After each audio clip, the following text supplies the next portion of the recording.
అందరికీ praise the lord. ఈరోజు మనము ద్వితీయోపదేశకాండము 11వ అధ్యాయాన్ని ధ్యానం చేసుకుందామండి.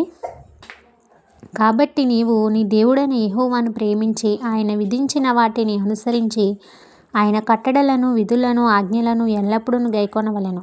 నీ దేవుడైన యెహోవా చేసిన శిక్షను, ఆయన మహిమను, ఆయన బాహుబలమును, ఆయన చాపిన చేతిని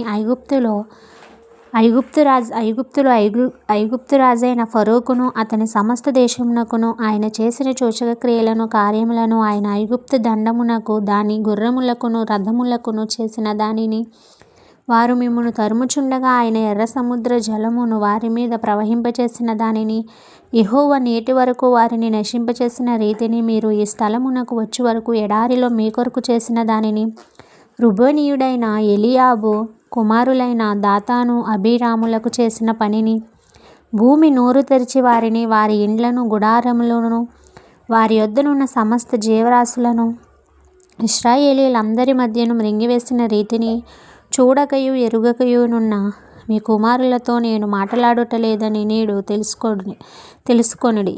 యెహోవా చేసిన ఈ గొప్ప కార్యమంతయు మీ కన్నులే చూచినవి కదా. మీరు బలము కలిగి స్వాధీనపరచుకొనుటకై నది దాటి వెలుచున్న ఆ దేశమందు ప్రవేశించి దాన్ని స్వాధీనపరచుకొనున్నట్లును యెహోవా వారికిని వారి సంతానమునకును దయచేసేదనని మీ పితరులతో ప్రమాణం చేసిన దేశమున, అనగా పాలు తేనెలు ప్రవహించు దేశమున మీరు దీర్ఘాయుష్మంతులగునట్లును నేను ఈ దినమున మీకు ఆజ్ఞాపించు ఆజ్ఞలన్నింటినీ మీరు గైకొనవలెను.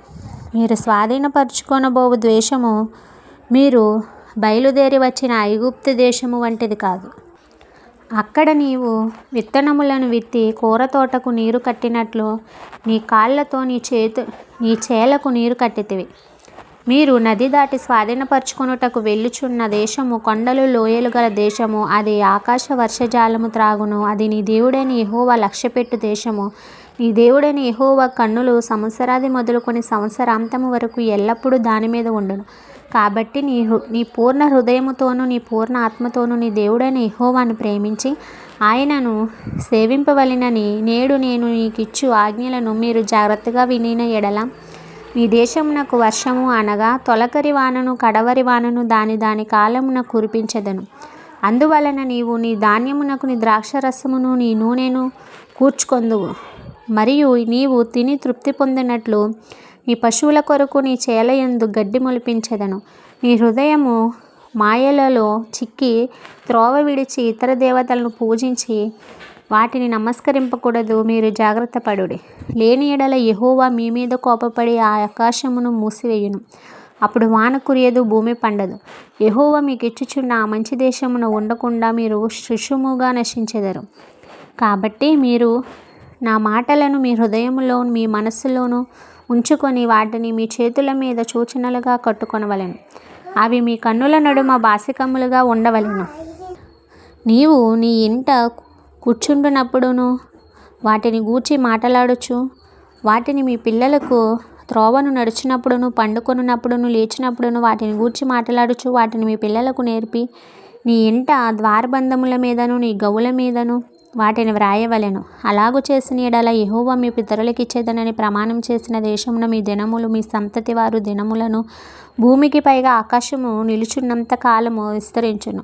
మీరు మీ దేవుడైన యెహోవాను ప్రేమించి ఆయన మార్గములన్నింటిలోనూ నడుచుచు ఆయనను హత్తుకొని మీరు చెయ్యవలెనని నేను మీకు ఆజ్ఞాపించి ఈ ఆజ్ఞలన్నింటినీ అనుసరించి జాగ్రత్తగా నడుచుకొనవలెను. అప్పుడు యెహోవా మీ ఎదుట నుండి సమస్త జనములను వెళ్ళగొట్టును. మీరు మీకంటే బలిష్ఠులైన గొప్ప జనములు దేశములను స్వాధీనపరచుకొందురు. మీరు అడుగుపెట్టు ప్రతి స్థలము మీది అగును. అరణ్యములు మొదలుకొని లెబానోను వరకును యూఫ్రటీసు నది మొదలుకొని పడమటి సముద్రము వరకును మీ సరిహద్దు వ్యాపించును. ఏ మనుష్యుడును మీ ఎదుట నిలువడు. తాను మీతో చెప్పినట్లు మీ దేవుడైన యెహోవా మీరు అడుగుపెట్టు దేశం అంతటికి మీ బెదురు మీ భయమును పుట్టించును. చూడుడి, నేడు నేను మీ ఎదుట దీవెనను శాపమును పెట్టుచున్నాను. నేడు నేను మీకు ఆజ్ఞాపించు మీ దేవుడైన యెహోవా ఆజ్ఞలను మీరు వినిన ఎడల దీవెనయు, మీరు మీ దేవుడైన యెహోవా ఆజ్ఞలను వినక నేను మీకు ఆజ్ఞాపించు మార్గమును విడిచి మీరు ఎరుగని ఇతర దేవతలను అనుసరించిన ఎడల శాపమును మీకు కలుగును. కాబట్టి నీవు స్వాధీనపరచుకొనబోవు దేశమును మీ దేవుడైన యెహోవా నిన్ను చేర్చిన తరువాత గెరీజీ మను కొండ మీద ఆ దీవెన వచనమును ఏబాలు కొండ మీద ఆ శాపవచనమును ప్రకటింపవలెను. అవి యోర్దాను అవతల సూర్యుడు అస్తమించే మార్గము వెనుక మొరేలోని సింధూర వృక్షములకు దాపున గిల్గానునకు ఎదురుగానున్న ఆరాబాలో నివసించు కానానీయుల దేశమందున్నవని గదా. మీరు చేరి మీ దేవుడైన యెహోవా మీకు ఇచ్చుచున్న దేశమును స్వాధీనపరచుకొనుటకు ఈ యోర్దానును దాటబోచున్నారు. మీరు దాన్ని స్వాధీనపరచుకొని దానిలో నివసించెదరు. అప్పుడు నేను మీకు నియమించుచున్న కట్టడలన్నింటినీ విధులన్నింటినీ మీరు అనుసరించి గైకొనవలెను. ఇంతటితో పరిశుద్ధ వాక్యం దేవుడు దీవించి ఆశీర్వదించునుగాక. ఆమేన్.